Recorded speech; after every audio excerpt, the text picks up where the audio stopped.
نبی پاک صلی اللہ علیہ وسلم نے فرمایا الدنیا کلھا متاع، ایک حدیث پاک میں فرمایا کہ اللہ کی نعمتیں ہیں، دنیا کی ہر چیز نعمت ہے، لیکن فرمایا خیر متاع دنیا المرأۃ الصالحہ، اللہ کی اس دنیا کی نعمتوں میں سے سب سے بڑی نعمت نیک بیوی کا مل جانا ہے، نیک بیوی کا۔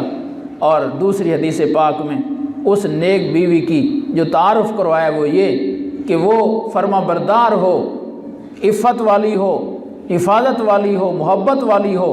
فرمایا کہ جب وہ گھر میں شوہر آئے تو اس کی خوشی کا باعث بنے، اس کی خدمت کا باعث بنے، اس کی راحت کا باعث بنے، حکم دے تو وہ اطاعت کرے، اور جب وہ باہر جائے تو اس کی عزت کی بھی، اس کی مال کی بھی حفاظت کا باعث بنے۔